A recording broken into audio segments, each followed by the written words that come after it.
Muito boa tarde, sejam bem-vindos a um novo Conversas de Esquina. Este que é o terceiro programa de abril e hoje recebemos o apresentador SIC e SIC Internacional, Zé Figueiras. Muito obrigado por teres aceitado este convite. É um prazer receber-te. Foram duras as negociações, tal como o governo com a União Europeia. Foram negociações do mesmo género, mas chegámos a bom porto. Temos um orçamento aprovado. Ora, antes de mais, um abraço para toda a gente que vos ouve e um abraço sobretudo para ti que és persistente nestas coisas. Chato. Não é nada. Eu acho que isso faz parte mesmo da tua idade e da capacidade de conseguir alguma coisa e acho que deve ser mesmo assim. Olha, um abraço para a malta toda e sim, estou aqui. Estás aqui, não existe. Zé Figueiras, muito obrigado por teres vindo. Eu tenho que te perguntar, és o último ganda maluco português? Não, o último ganda maluco. Eu estou tão calminho já. Se calhar se me fizesse essa pergunta para aí há 5, 6, 7 anos, eu sou uma pessoa muito extrovertida, era capaz de dizer, sou um dos. És um dos. Não o último, de maneira nenhuma. Sou um dos.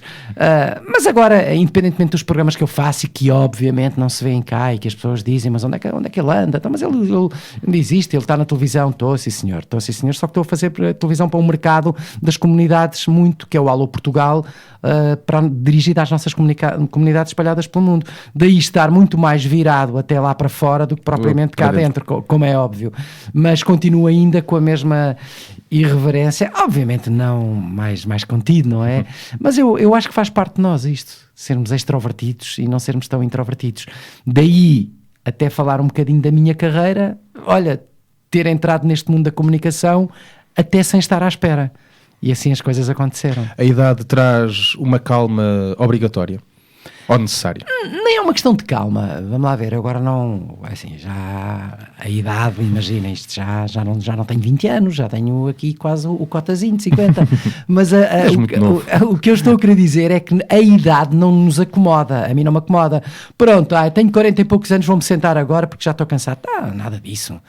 Eu acho que a idade permite-nos ter outra visão das coisas, sem dúvida. E aquilo que nós fazíamos, como é óbvio, há 20 anos atrás, se calhar não queremos fazer agora. E damos prioridade a outras coisas. E eu sinto cada vez mais isso. Quer dizer, eu não quero ser um acomodado televisivamente para a vida toda. Pronto, e ali fiquei no meu cantinho. Pois foi, há 20 anos, há 40 anos eu tinha o Ai os Homens. Não é saudosista? Não. Aquele tempo é que era bom. Não, acho que isso até nem é ridículo, porque cada um então diria isso com todo o respeito, os nossos Júlios Isidros, as grandes figuras da televisão, também com certeza que diriam, no meu tempo, nos anos 60, 70, 80 é que era bom. E eu agora não posso dizer, nos anos 90 e em 2000 e tal é que isto é que se faziam programas à série. Não, cada vez mais existe uma evolução e um timing para fazer as coisas. Agora, orgulho-me imenso do que fiz. Sim. Eu acho que o orgulho-me tanto é das coisas que eu vivi a fazer determinados programas. Ou seja, os bastidores, a vivência do Muito Louco, a vivência do Ai os Homens, a vivência do Cantigas da Rua, uma série de programas, enfim, que as pessoas até se lembram pelos nomes. Isso, as equipas, o andar na estrada, os bastidores, eu acho que isso é que me dá memórias, porque cada vez que eu me encontro com essa malta toda, o que falamos não é do o Muito Louco, tu lembras daquele programa, não, tu lembras daquela cena que antes de entrarmos no ar, isso é que é o maior gozo que eu tenho. Há espaço para o arrependimento no que ao orgulho diz respeito? Há espaço para o arrependimento. Não há espaço. Por muito orgulho que tenhas... Eu acho que é de bom tom e mostra a nossa capacidade de sabermos que errarmos quando nos arrependemos de alguma coisa. Só que quando fazemos mal, até nos serve de bitola para, ok, é isto que não se deve fazer. Arrepender-me disto ou daquilo, isso não... Não, porque é assim, isto é uma frase feita, um clichê da algibeira. Só me arrependo daquilo que não faço, não é? Portanto, é assim, não me posso arrepender de coisas que eu tenha feito. Agora, ajudou-me se calhar a próxima vez não vou por esse caminho. O próprio crescimento que tiveste e a tua carreira em si fez com que consigas agora encaixar melhor as críticas? Sim. Ou sempre foste muito receptivo a elas? Ou enervavas-te mais já há 15 anos atrás? Não, é assim, não me enervava mais. Eu, curiosamente, até costumo sempre dizer que a pessoa tem que ter a capacidade, e um povo tem uma cultura e tem alguma inteligência quando aceita exatamente ser bem criticado ou fazerem humor com um determinado povo. Brincarmos com os tugas, com os portugueses e rimos-nos disso, com os alentejanos, com quem quer que seja, é termos capacidade de inteligência para absorver esse humor e reagir de uma maneira. Agora, uma coisa é críticas... que não digo que sejam construtivas ou destrutivas, a crítica é uma crítica, gostei imenso, odiei o que tu fizeste. Outra coisa é ofender, e isso aí há uma grande fronteira, uma grande linha e uma grande barreira. Critiquem, mas não ofendam. Se fui alvo de ofensas, olha, muito honestamente que eu saiba, na minha carreira não. Houve sempre alguém que mandava uma boca ou outra e que me deixava completamente... Meu Deus, o telemóvel a tocar, isto nem parece meu em estúdio. É as fãs. Isto nem parece meu em estúdio. Mas estava eu a dizer... Isto era exatamente... Prachado já. Sem rede. Mas estava eu a dizer que... Ofensa não, lido muito bem com as críticas, muito mesmo. E rio-me delas até, curiosamente. O povo português leva-te menos a sério do que aquilo que tu querias e esperavas? Não, eu acho que o povo português é assim, já não tem a ideia do Zezito, muito maluco, muito louco, do Ais Homens, ou do... Foram-se moldando também? Sim. Às circunstâncias? Sim, eu acho que sim, pelo menos é assim. A idade também nos permite depois fazer coisas diferentes, não é? Dizer-te também e perguntar-te se esta personalidade pública, extrovertida que tu tens, de simpatia, de um sorriso fácil, obriga-te em público, lá está, a ser tudo menos antipático? Não, olha, não me obriga, porque isto parece que aquela conversa que ele está a dar a entrevista e está a dizer bem dele. Não, nada disso, não quero que passe essa imagem. Agora, eu também não consigo ser diferente, muito honestamente. Obviamente temos os nossos dias, chateio-me. Eu tenho uma capacidade, quando as pessoas estão chateadas ou quando as pessoas são antipáticas, de abordar com algum sentido de humor. E aí vences logo, ou seja, se a pessoa está a ser muito mal criada para ti ou está a ser antipática, porque há pessoas que são, e há pessoas que não estão para aí viradas, e independentemente de ser o Zé, o Manel ou o Francisco, eu tenho a capacidade de brincar com elas, de dizer qualquer coisa que até as faça abrir os olhos, mas com algum sentido de humor, até para desmascarar ou enfim, desconstruir tudo aquilo. O que não me obriga a ter sorriso nenhum, estar em cima do palco ou estar em frente a uma câmara de televisão, porque foi essa a imagem que eu passei. Eu acho é que naturalmente sou mesmo assim. Mas muito honestamente, naturalmente sou mesmo assim. Não sei que gene é que me deram, ou que pó é que me deram no biberon, ou o que quer que seja, mas não sou nada negativo, nada. Eu sei que não vai dar certo, não, eu é sempre pelo lado positivo. E às vezes as coisas correm mal. Claro. Estavas com tanta expectativa, aquilo era tão giro, que depois a coisa não foi bem assim, mas até correu mal. mal. Se cai, não deprimes. Correu tão mal, eu pensava que corria tão bem. Quer dizer, isso é perfeitamente natural. Agora, não vais fazer disso um grande buraco para meteres a cabeça debaixo da areia. E, olha, aconteceu. Eu tenho uma capacidade de conseguir dar a volta sem me amargurar, sem entrar em depressões, ou o que quer que seja. Porque a nossa vida, e nesta área, e agora as pessoas percebem exatamente o que é que eu estou a falar, é feita de altos e baixos. É feita de altos e baixos. Há momentos altos, depois há momentos em que nós chegamos a uma determinada altura da vida, já não sabemos se queremos bem aquilo e se é aquilo que queres fazer e optas por outra coisa.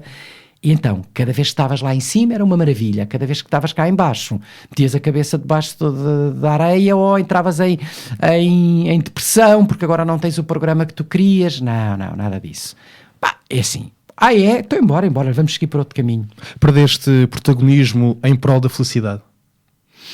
Não perdi protagonismo em prol da felicidade. Acho que continuei a ser a pessoa, e se calhar isso por vezes incomoda muita gente. Continuei a ser a mesma pessoa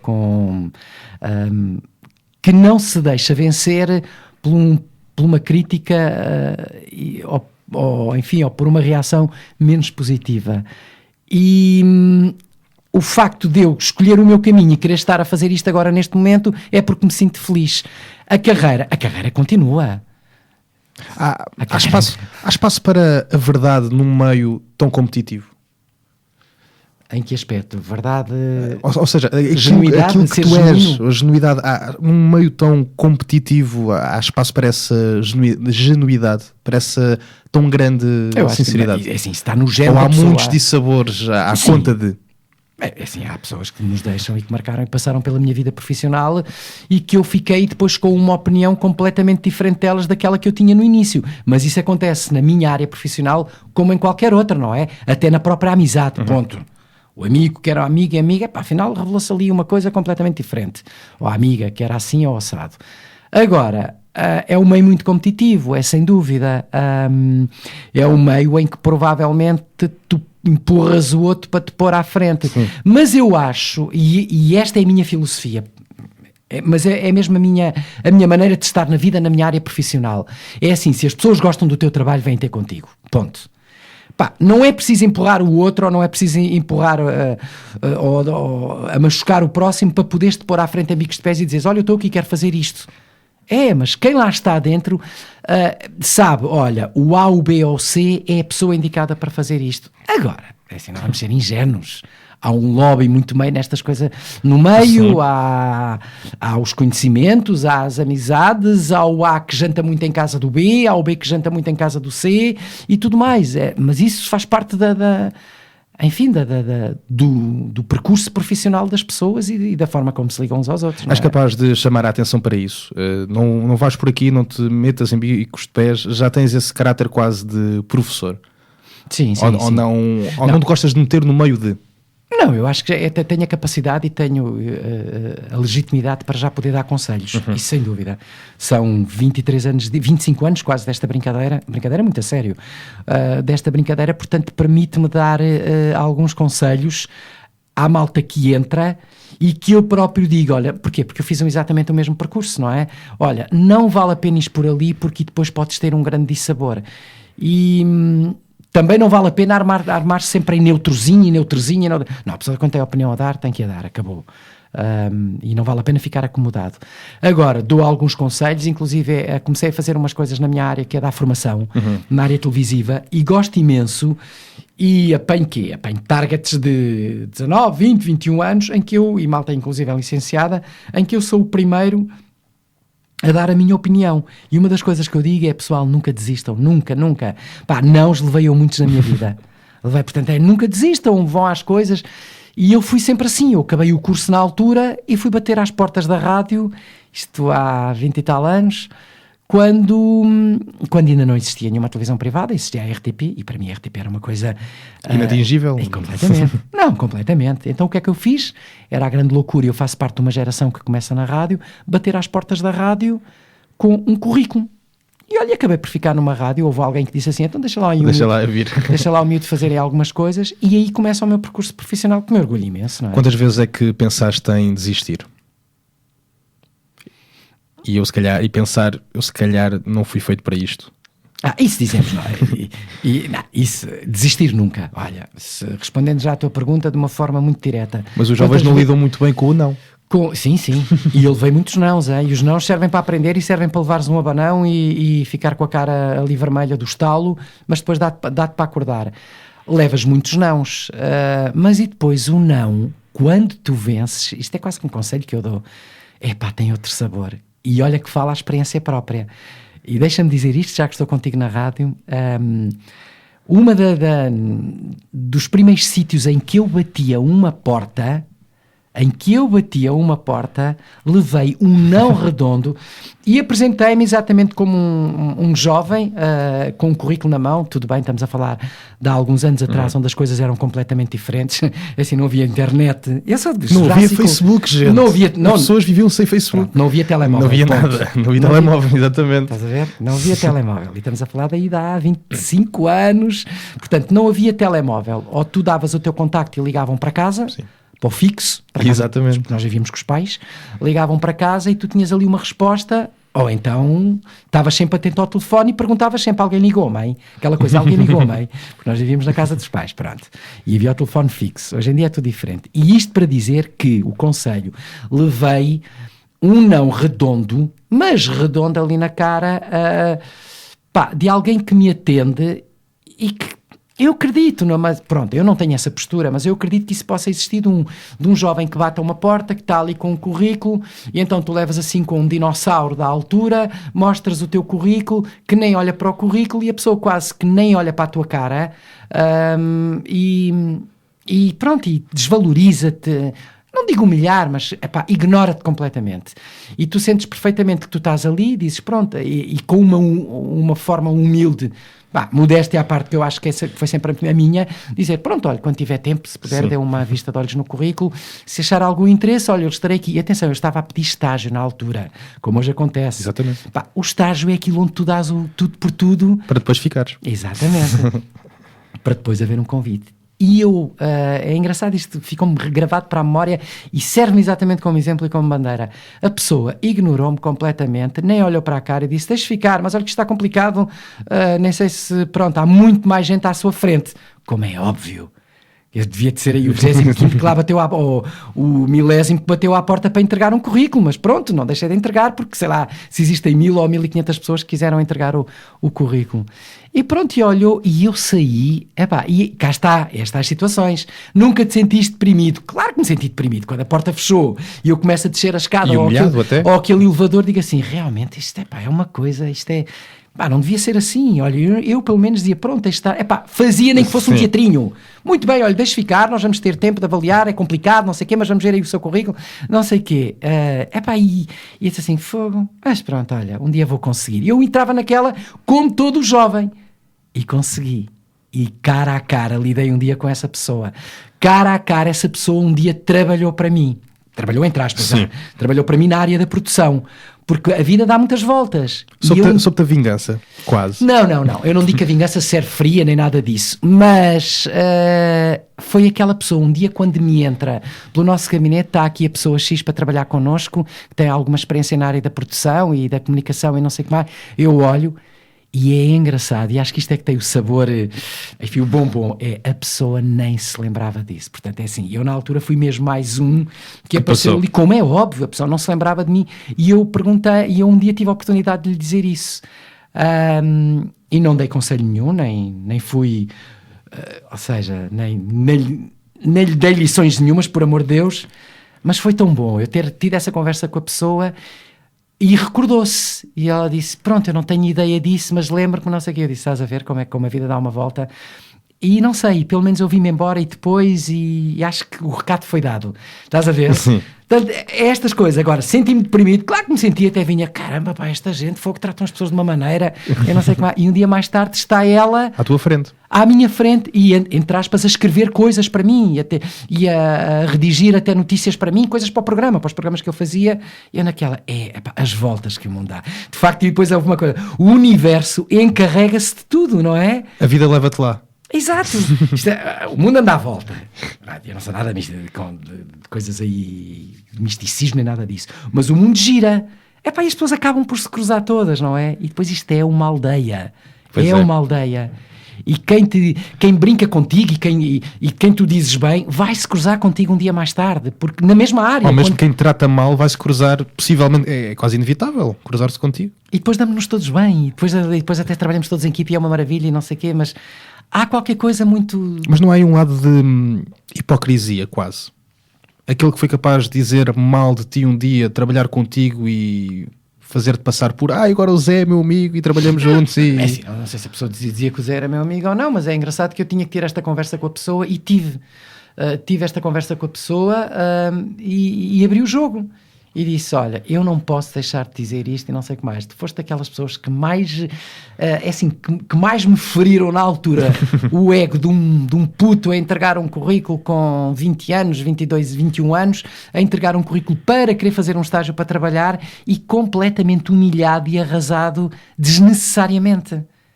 E a pessoa depois ficou e disse, mas era eu de certeza, mas é sempre aquela coisa, era eu de certeza, era eu, disse, eras, mas esquece, vamos trabalhar agora. Quando recebeste o primeiro sim, do que é que te lembraste em primeiro lugar? De todos os nãos? Sim. Quer dizer, eu acho que isto é um processo, digamos assim, não digo que seja uma luta, mas agora é uma luta e sempre foi mas é uma luta diária. Que são tantos os nãos que quando recebes um sim, quase que respiras de alívio. Olha, nem estava à espera. A sério? Sim, isso aconteceu. Aconteceu até, e posso dizer, foi na altura entregue o currículo, era também uma grande rádio e chamaram para lá estagiar.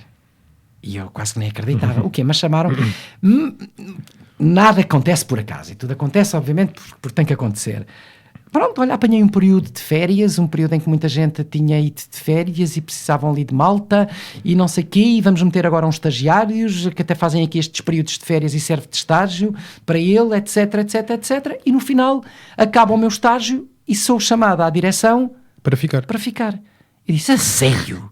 E quase que é um bocado aquela, nem acreditas em ti. A sério? Sim, aliás, ficámos 2 pessoas. E pronto, e o primeiro trabalho, a primeira reportagem que eu faço é lançar um miúdo completamente às férias, que fui fazer a missão Paz em Timor, do Lusitano Expresso, que vai para Timor e tudo mais. Portanto, isto estamos a falar em 91, por aí, e foi a minha primeira grande saída, e eu, pá, pronto. E a partir daí começa um percurso, na área do jornalismo, atenção, na área do jornalismo, e depois é que eu passo para a SIC, também entro por concurso e por eliminatórias, o chamado casting. O chamado casting, sim. Exatamente, em que fiquei, escolheram 2 pessoas e começa o meu percurso. E depois optei, olha, tens que deixar o jornalismo e tens que ir para a área do entretenimento. Pronto, assim foi. Acreditas em algo maior do que aquilo que existe de forma visível, mas fazes por dizer que não acreditas?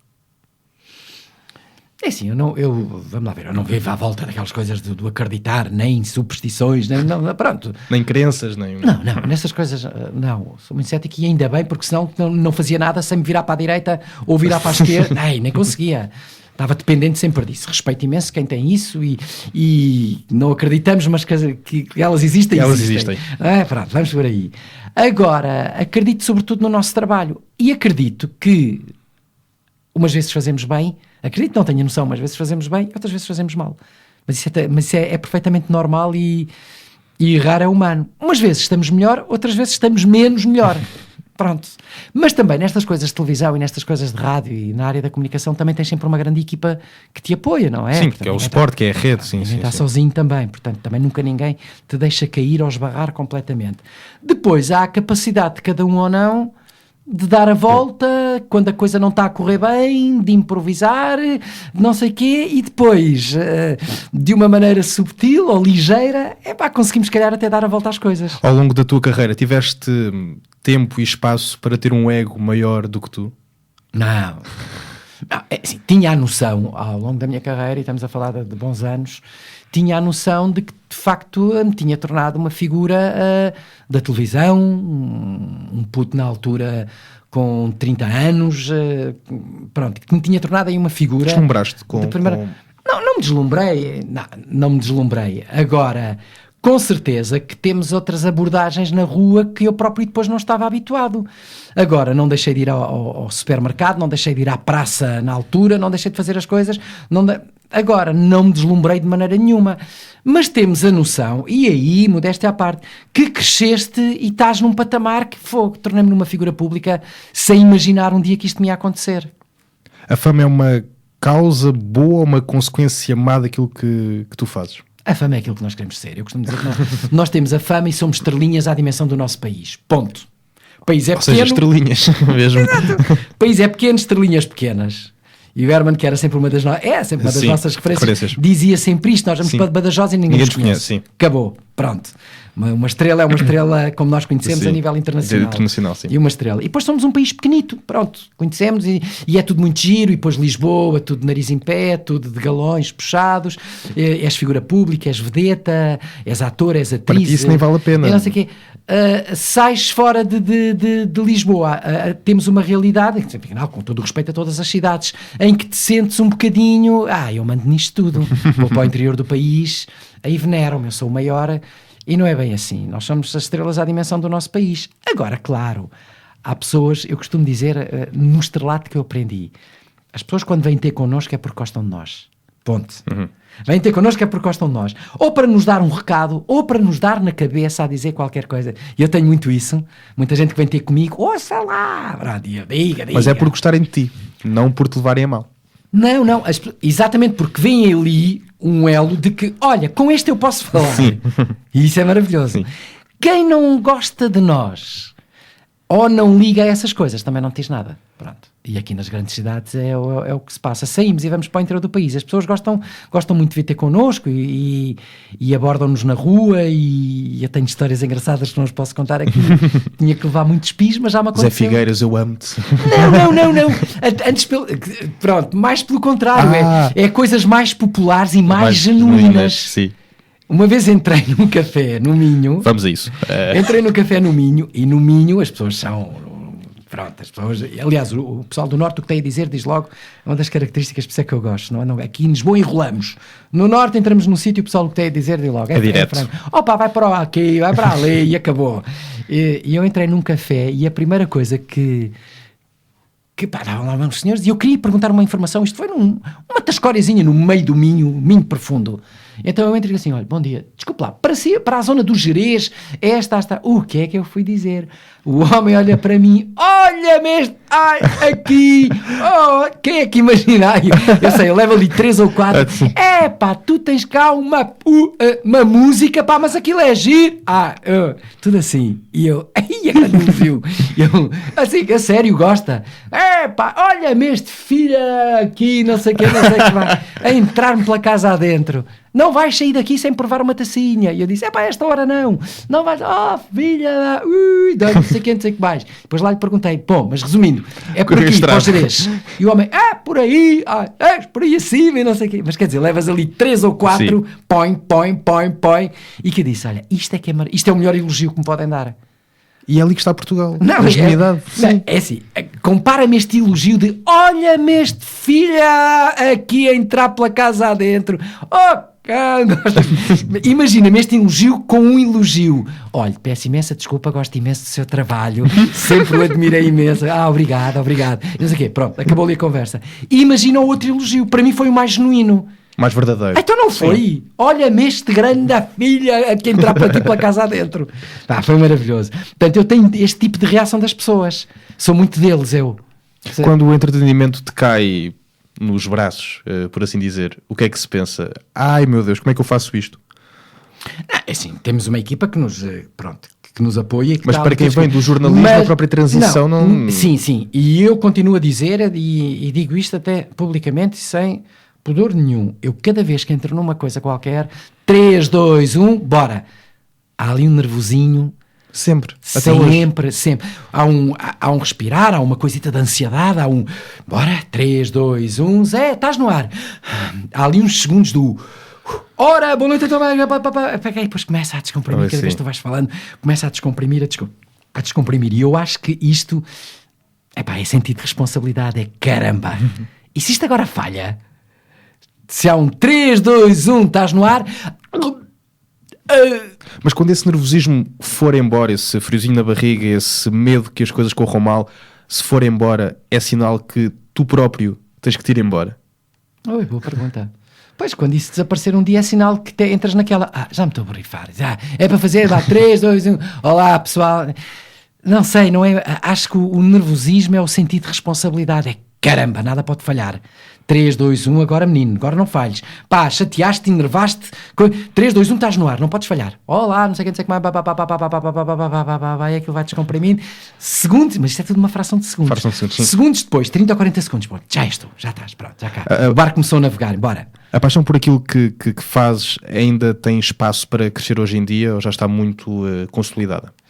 Não, eu acho que tudo tem espaço para crescer. Ou seja, eu costumo dizer que à medida que vamos crescendo em televisão, falo da minha área, assim, está tudo inventado já. Ninguém inventa a roda. Pronto, está tudo inventado. A única coisa que podes fazer é se calhar fazer desta maneira ou cozinhar da outra maneira.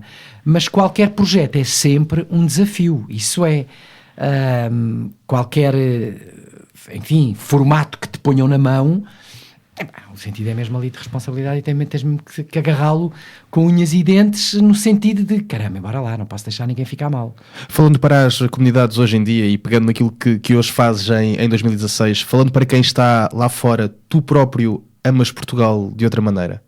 Com os olhos de quem está lá fora. Sim, olha, eu tive a oportunidade e uma vez que ando muito pelas comunidades, daí o pessoal dizer, então onde é que andam o Figueiras? Sim, o Figueiras anda... Está num avião. Não, o Figueiras faz um programa para a comunidade que tem uma série de telespectadores a ver àquela hora, milhões, mesmo uma audiência grande, modéstia à parte, e permite-me estar em contacto com eles. Eu digo isto e olha, já tenho a legitimidade de dizer isto que eu vou dizer agora, que é, tenho andado por muitos sítios junto à comunidade. África do Sul, estive nos Estados Unidos, visitei a comunidade no Canadá, Europa tenho visitado com alguma frequência e consigo perceber o saudosismo das pessoas. Pronto, há uma geração que já não vai voltar, claro. E aquela ideia, eu entretanto eu próprio fiz uma avaliação e pensei mesmo que aquela geração que emigrou nos anos 60 e que pensava construir a casinha na terra para depois voltar, já não volta, e a casinha está feita na terra. Portanto, porque nasceram os filhos, que é a segunda geração, e já nascem netos. E isto permite-nos a dizer até, e falando agora para a comunidade, que emigraram com 20 anos, com 30 anos. Aos 60 ou 70 anos voltam outra vez a fazer as malas para regressar, deixando outra vez uma família de lado, portanto já não voltam. E falo com eles e eles dizem, nós na altura tínhamos uma perspectiva diferente e agora não vamos voltar. E por isso se vêem muitas casas no norte, vende-se, que são as casas dos imigrantes, porque eles já não voltam. E começam a pensar, caramba, ir umzinho de férias para Portugal, nós agora até queremos ir se calhar a outro sítio. E começam a perceber que a vida mudou. Pronto, a vida mudou. O que eu queria dizer com isto, que já tenho o direito de dizer isto, é por todos os sítios que eu tenho andado, o chegar a casa e continuar a dizer, epá, é assim, Portugal para mim é o melhor país do mundo, independentemente de haver muito mais condições em determinados países, tu sentes-te em casa. E eu viajava pelo mundo inteiro e dizia, sim senhor, olha, ficava agora uma temporada em Moçambique, em África, ficava agora uma temporada em Sydney, mas sabendo que ias voltar. Mas é assim, o porto de abrigo tinha que ser aqui, por tudo. Mas digo mesmo por tudo, pá, eu amo o nosso país de uma forma fantástica, adoro o Minho, adoro o Alentejo, adoro, pronto, o nosso Algarve, as Beiras, pronto, adoro o país, sem dúvida. E vir aqui permite fazer isso. Este fim de semana vou onde? Este fim de semana vou até à Serra da Estrela. Sim. Olha, o próximo fim de semana vou até ao Alentejo. E tu lá fora... É tudo perto. E tu lá fora estás longe. E pensa agora, se eu penso isto, imagina quem deixou a terrinha há 40, 50 anos atrás, ou há 20 anos, ou há 2 ou 3 anos atrás, atenção. Sim, esta nova vaga de gente que está indo embora, não é? Portanto é assim, chegar a casa é chegar ao Porto de Abrigo. Agora embora lá, daqui a uns tempos vamos para outro sítio. Mas por enquanto estou aqui. Os portugueses foram traídos, mas souberam manter o sorriso? De uma forma geral. Perguntas-me de uma forma geral. Eu acho que sim, eu acho que nós os portugueses, acho que temos a capacidade de sorrir e... levar pancada, mas sorrir ao mesmo tempo. Mas isso é muito nosso. E depois somos, e toda a gente sabe que somos um povo muito solidário. Dizemos mal uns dos outros. Sim. Andamos aqui à guerra uns com os outros, e não sei o quê, e o A, e o B, e o C, e o D, e não gostamos dos vizinhos. Mas se houver alguma coisa, a nossa Portugada toda une-se mesmo. Une-se e vamos para a frente e quanto mais não seja, isto é muito nossa, hein? Quanto mais não seja porque o vizinho do lado fez, tu também o vais fazer. Se ele fez, eu também vou fazer. Se ele não sei o quê. E gera-se uma onda solidária com uma série de coisas e isso é muito nosso. Porque isto é uma casa de irmãos.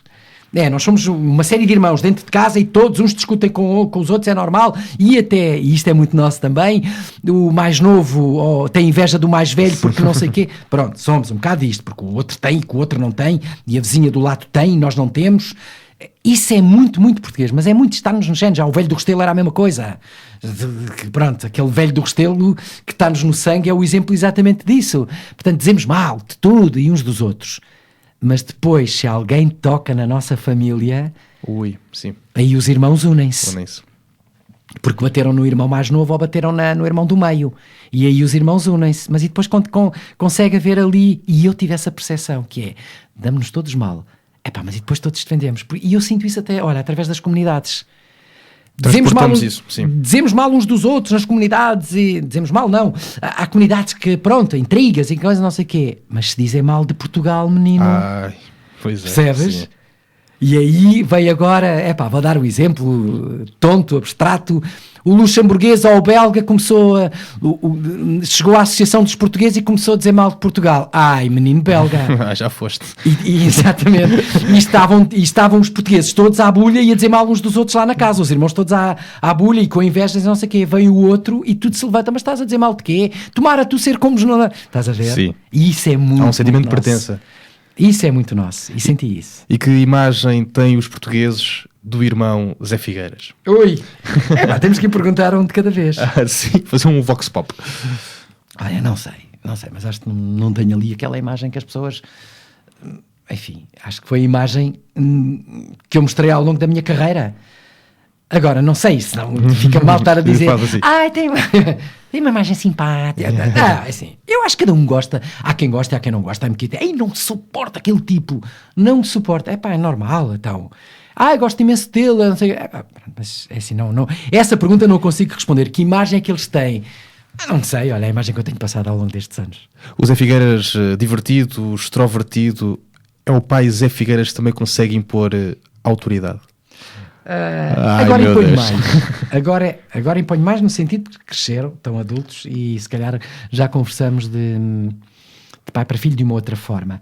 No início, confesso que não conseguia pôr tanta autoridade. Eras o pai bom? Nem era o pai bom, era o pai que era quase como eles, percebes? E era muitas vezes chamada a atenção por causa disso. Que era... Tiveste de deixar de ser o melhor amigo para passar a ser pai amigo? Não, eu tive uma relação sempre muito próxima com os miúdos. Acompanhei-os numa fase... acompanhei-os menos numa fase em que eu... isto nos anos 90, em que eu tinha muitas coisas para fazer. Andei em digressão, saí aos fins de semana para ir fazer isto ou fazer aquilo. E pronto. E a mãe, na altura, ficava com eles e era, de facto, a mais sacrificada. Mas depois compensava durante a semana. Eu acho que isto é uma coisa inconsciente. Com mimos, parvalheiras... sim. Coisas que se calhar até podia ter posto. Mas também tinha ali as regras. Não, isso assim não. E pronto, e punha a regra de dizer, mas se calhar às vezes era mais flexível, não é? Deixa fazer. Deixa fazer. Fazes isso, não sei quem, não sei o que mais. Deixa estar, também não sejas assim. E era diferente. Agora impunha algumas regras, claro. Tiveste que aprender a dizer que não? Sim. Tive mesmo. Foi uma das vantagens de ser pai. Não, foi uma das vantagens com o teu crescimento. Tu vais aprendendo a dizer não. Que é uma palavra difícil de dizer. Para mim era porque eu dizia um nim com tudo, percebes? Gostavas de dizer sim a toda a gente e a tudo. Quer dizer, não conseguia dizer não em determinadas situações porque a pessoa ia ficar magoada. Então, deixa-me eu ver se consigo arranjar maneira de conseguir dar a volta.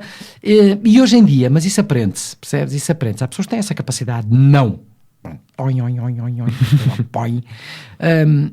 Eu não achava que era muito violento, era muito áspero para as pessoas. Se eu não gostava de levar um não redondo como levava, acho que também não tinha o direito de fazer um não, um N bem grande. Hoje o não sabe-te bem? Não, hoje o não é responsável. Não, sim. Porque justificas. Sim, dás-me isso não. Pronto, e tu ficaste com o não. Olha, não porquê? Por que razão existe o não? O não justifique sempre. Olha, não, por causa disto e daquilo. Ok. Pronto, e aí já estamos mais à vontade. Mas isso é com o tempo. Com o tempo e com o crescimento da pessoa. Dos filhos, o que é que se obtém de melhor? A confiança para que eles falem contigo sobre tudo? Sim. Sem tu teres que perguntar? Sim, sem dúvida. E isso existe, isso faz-se, isso constrói-se. A cumplicidade. Nunca foste de pressionar para saber? Não, isso primeiro não resulta. Estás a pressionar para saber, qualquer pessoa vai à negação e vai dizer sempre que não, porque estás a pressionar e diz que não. Não fui, ponto. E pressionaste. Não sei, acho que há formas de se conseguir conversar até que a pessoa se abra um bocado dizendo sim ou dizendo não. E muitas vezes nem precisas ter a resposta se é verdade, se é mentira, o que aconteceu, ou se aconteceu ou não, ou sim ou não. Basta falar e se calhar até deixar qualquer coisa no ar. Pronto, olha, fica ao teu critério. Se não, melhor ainda, se aconteceu isso, olha, espero bem que pá. Mas quem sou eu? Atenção, para estar aqui com moralismos e dar conselhos. Dentro da nossa responsabilidade, dou alguns, claro. És da liberdade com responsabilidade ou és o pai galinha Zé Figueiras? Olha, posso ter as duas coisas. Consegues ser as duas coisas? Já fui mais galinha, e nessas coisas confesso que, os filhos começaram a ter uma idade, teenagers, de viver a vida deles, não é? Sim. Adolescência. E tu estás preocupado. E a própria vida deles já é paralela à nossa. Mas isso também é uma das coisas que tu aprendes a desligar-te um bocado. É assim, corta esse cordão umbilical, porque senão é Mas isso não é cruel? Desligar essa palavra em si, desligar dos filhos. Não. O que acontece é quando tu estás... E depois há o outro lado, então aí estás sempre a ligar. Também não é uma coisa massacrante para os miúdos. Pai, larga-me! E acontece. Sim, também acontece. Então tu próprio desligas-te um bocado. Espera, calma. Assim, as piores notícias, infelizmente, sabem sempre Primeiro. Mas pronto, vão sair à noite. Eu tinha sempre aquela coisa: manda-me uma mensagem depois quando chegares, 3, 4, 5 da manhã, manda-me uma mensagem. E dava por mim às vezes tontinho a acordar à meia da noite a ver se já tinha recebido a mensagem, e eu próprio mandava a mensagem: onde é que andam? Já estão a ver? Não pode ser, isso é uma esquizofrenia. E depois mas isso faz parte, hein? Atenção, é a nossa preocupação, e sabemos, entretanto desliga-te um bocado, pronto, e consegues, e depois até viver melhor a tua vida, que é, pronto, os filhos têm a vida deles, não é? E depois também já são adultos. O filho Zé Figueiras deu muito trabalho? Não. Eu era um bocado rebelde, hein? Atenção, contrariamente ao que as pessoas possam pensar, tem um ar tão certinho. Contrariavas as leis que te impunham? Não, era um bocado rebelde naquela fase parva do liceu. Da adolescência, da idade do armário, essa coisa Sim, aquela idade dos 7º, 8º, 9º e 10º. E confesso, e digo isto e confesso, e tenho amigos da altura do liceu, de escola, foram os amigos que ficaram da infância, que o engraçadinho da turma, ou às vezes o parvinho da turma, mas sempre com o apoio até da turma. Mas, por exemplo, se havia alguém para dizer alguma coisa e para fazer aquilo, era o Zé que punha. Eras tu. Vai tu. E eu ia. Percebes? E depois às vezes ia assim, a coisa tão parva. Assim, é terrível, mas faz parte do nosso crescimento e da nossa adolescência. Houve um ano, e digo isto estupidamente, uma coisa que é impensável agora, mas chumbei por faltas. Chumbaste por faltas? Estava para aí no 8º ano. Assim, ou seja, porque não gostava da professora. Sim. E não gostava atenção, chumbei por faltas porque eu gostava muito de algumas disciplinas e havia 2 ou 3 que não gostava. E naquela altura, não sei se agora é assim, chumbando a uma disciplina por faltas, chumbavas o ano, ponto. Não. Tens que chumbar um X para... Sim. Portanto, tínhamos um X de faltas para dar. Sim. Passando aquelas faltas, chumbavas o ano, independentemente de seres aluno de 4 ou de 5 ou de 3, a geografia, a francesa, eu odiava, e odeio ainda, odiava matemática. E muito honestamente, se me estiver a ouvir, que ouça, eu tinha uma professora péssima, matemática, péssima, e acho que isso é que, e isso estás a ver, a pessoa que está à tua frente a educar-te num sentido, faz que tu traçes um caminho completamente diferente de ódio a uma disciplina que até se calhar era agradável, tendo um professor porreiro, que dá a matemática com um ar, pronto, odiava a matemática. Pensas nessa professora hoje em dia, quando estás, por exemplo, em frente à câmara? Uma espécie de eu chumbei por tua culpa, mas consegui. Às vezes já pensei nisso, há uns anos atrás pensava, e os meus professores a verem-me agora? Olha este miúdo no que se tornou.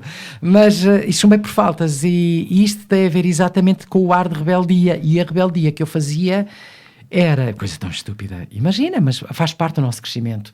Não disse nada em casa, porque se eu dissesse em casa, a meio do segundo período, tinha chumbado estávamos por faltas. Em março, ou que eu tinha chumbado por faltas, quer dizer, caía, nem imagino. Então ia para a sala, ia para a escola todos os dias. E já estava chumbado por falta. Era uma coisa... E pronto, professores vinham falar comigo, era uma sensação horrível. E depois, claro, que os meus pais descobriram uns meses antes de acabar as aulas, para aí. As aulas acabavam em junho e descobriram depois para aí abril, e foi o fim do mundo. Pronto. Não, se soubessem mais cedo, pior ainda. E tinha professores que me diziam, como é que é possível, tu que eras bom aluno a isto, nesta área, e por uma disciplina. Ainda tentaram, lembro-me disso, falar com a professora de matemática, mas não consegui, estava chumbado. Pronto, tinhas ali o carimbo. Mas isto, estás a ver, um bocado esta rebeldia que ninguém imaginava, do género, era tão certinho, mas isso aconteceu, faz parte do crescimento. Foi aí que te tornaste homem? Sim. Ou seja, a passar essa fase de já fui rebelde o suficiente, já chumbei o ano, se calhar tens que ser um homenzinho. Olha, só para tu perceberes, eu cresci imenso, eu apanhei uma fase de uma juventude dos anos 80, em que comecei mesmo aí com a minha juventudezinha dos 18, 17 anos, e enfim, o país tinha uma abertura já. Sim, portanto, era aquela fase pós-revolução, aquela... Mas já Portugal entra na comunidade europeia, sim. Portanto há aqui uma grande abertura para a Europa, e nós começamos a fazer o Interrail, que era uma coisa que me fascinava imenso e que sabia que existia. E então aos 17 anos faço o meu primeiro Interrail e vou por esta Europa fora. O meu pai teve que assinar na altura uma declaração porque o filho era menor. Sim, com 17, sim. Com aquela história do passaporte. E foi aí que eu cresci. Foi aí que eu cresci, a andar a viajar pela Europa, dormir em estações de comboio, com o saco-cama, com a chegar, a andar à boleia, porque entretanto o dinheiro gastava-se e tínhamos que arranjar dinheiro de outra maneira. Como é que eu arranjava dinheiro? Juntava um grupo de amigos e tocávamos. Ou seja, eu cresci imenso nessa altura. E dizia sempre, um dia venho viver para um país destes, porque acho que me identifico muito com esta sociedade.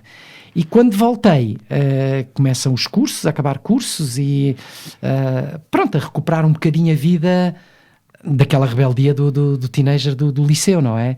Pronto, e depois é a minha vida. Mas quando sais da zona de conforto é quando te sentes mais livre, mais verdadeiro. Sim. Sim, e aí é a nossa consciência, que é podias ter entrado por mundos, esquisitos, suburbanos ou underground. Nunca tiveste essa tentação? Não, nunca tive. Nunca tive. Não é uma questão de resistir, é uma questão de que essa tentação nunca te apareceu à frente. Passava à frente e passava ao lado.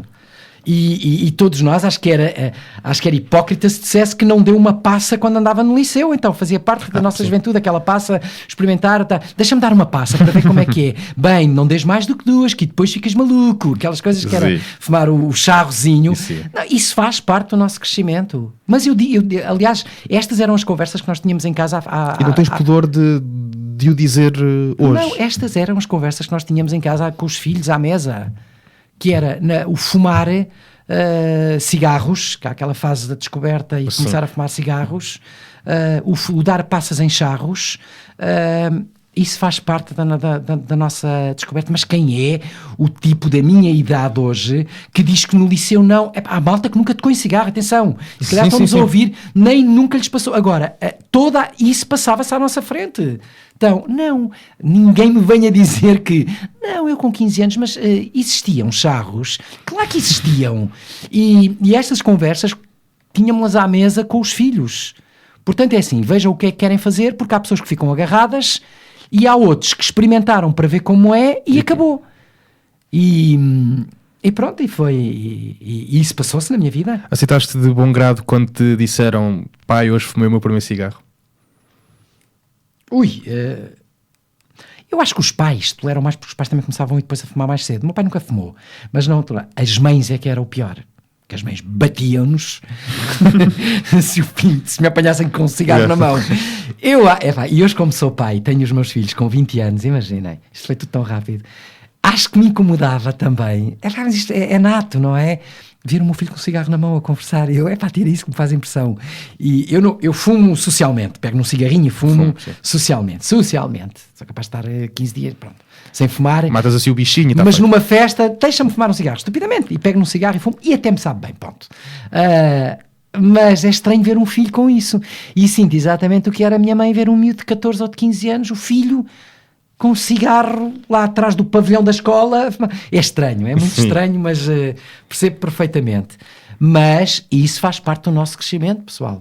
Então não é? O crescimento da idade é inversamente proporcional às horas que aguentas numa discoteca? É, literalmente. É, sim senhor. Estava exatamente a visualizar. É. Eu já não consigo. Eu assumo, já não consigo fazer uma direta. Ou seja, eu faço uma direta, no dia a seguir ando todo partido, completamente. Todo partido. É que ganhas a consciência da idade real que tens. Sim. Ou muitas vezes olhas para o BI e dizes, não é possível. Sim. Se calhar... Sim, temos essa noção. Ser adulto é uma mentira. Eu acho que é adulto. Eu ainda não entrei naquela fase. Claro que não. Eu sinto-me um jovem de cabeça. O meu corpo é que já não corresponde. Ainda não entrei nessa fase. Mas eu acho que tem a ver um bocadinho também com a nossa maneira e a nossa postura. Se fazes exercício, acho, modéstia à parte, que tenho uma vida, uns hábitos saudáveis, faço exercício, faço muitos programas de fim de semana. Portanto, isso, agora vou utilizar aquela frase de terceira idade, liberta-te do espírito. Não, mas faço, é assim, obviamente tenho a capacidade que já não, até mesmo por não gostar, não vou para uma discoteca e fico lá até às 5, 6 da manhã. Não, é assim, acabou, há timings para isso tudo. E depois, entretanto, estas coisas mudaram todas, que agora começa tudo a entrar na night, é às 2, 3 da manhã. Sim. É assim, não. Ou às 4. Vais jantas em casa de uns amigos ou dás um jantar em casa com malta e quê? É 1 da manhã, pessoal, embora lá para a discoteca beber um copo, eu se calhar entro numa de, a mim já não me apetece sair.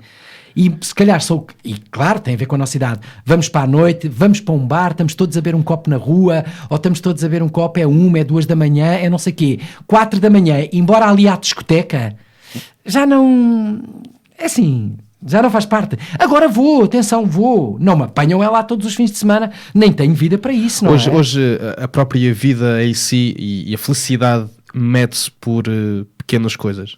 Já não precisas de grandes momentos, de grandes atitudes para dizer sou feliz. Não, independentemente é assim, a minha vida profissional, e digo isto, olha, estou-te a dizer isto e se calhar um dia mais tarde, a minha vida profissional não vai passar a vida toda por uma televisão. Eu tenho outros objetivos na vida, percebes? Cá, lá, fora, onde quer que seja. Agora, esta ainda é uma etapa. A idade não te trava.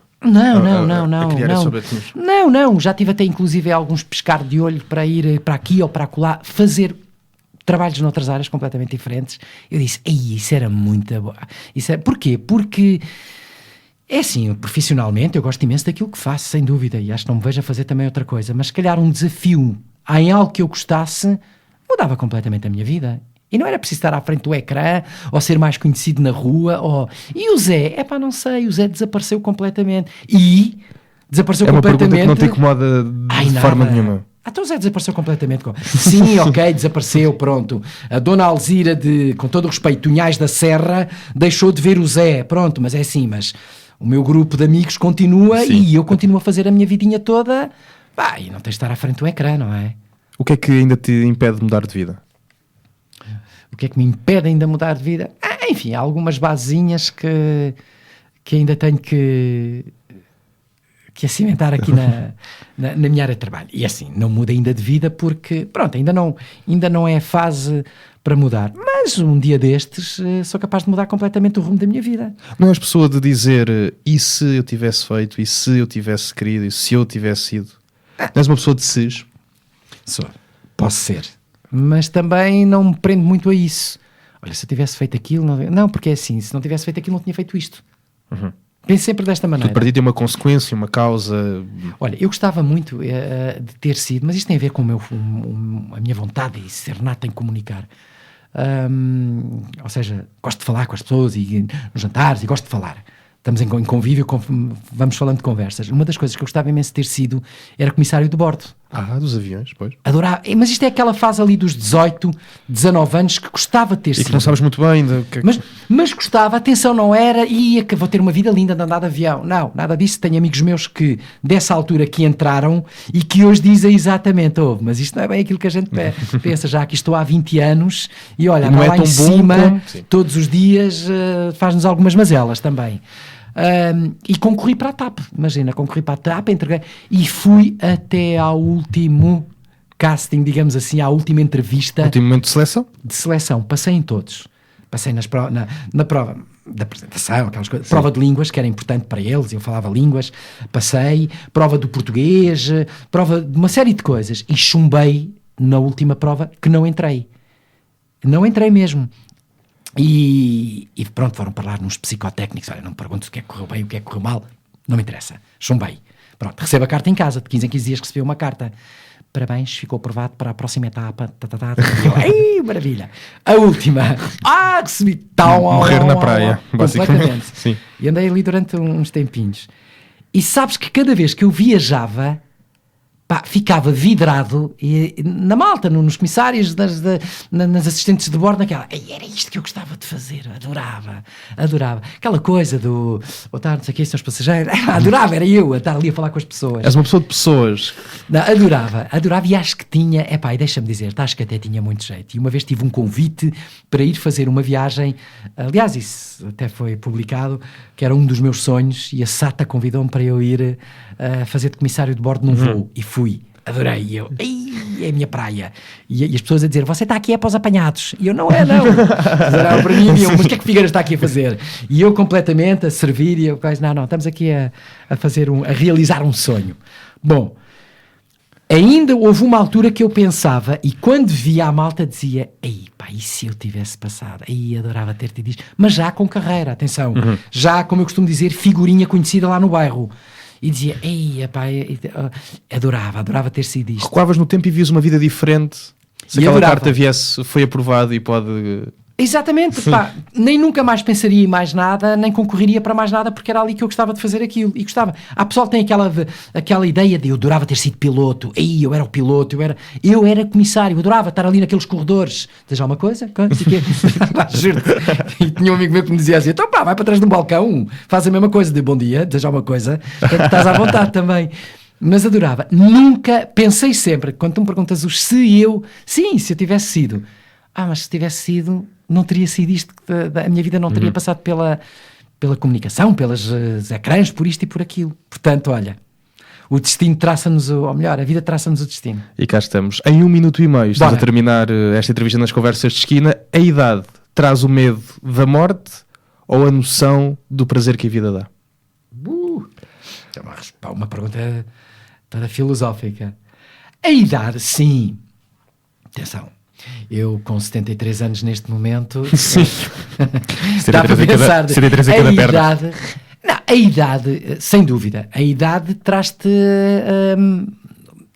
a resposta da algibeira, aquele amadurecimento que tu pensas que ainda tens mais coisas para fazer, traz-te, e isso sem dúvida para terminar, outras prioridades.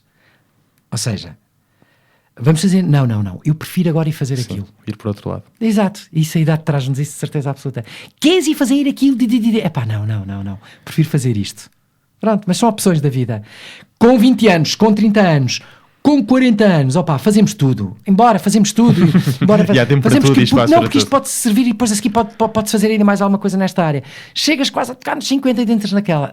A idade, eu agora quero seguir isto. E tenho aí algumas ideias, pronto, é isso. E espero que tenha sido um gosto e um prazer. Olha, obrigado, adorei imenso. E andávamos a adiar esta conversa há meses. Há muito tempo. E finalmente, espero que tenha sido do teu agrado e que não tenhas pensado assim, o que é que eu vim aqui fazer?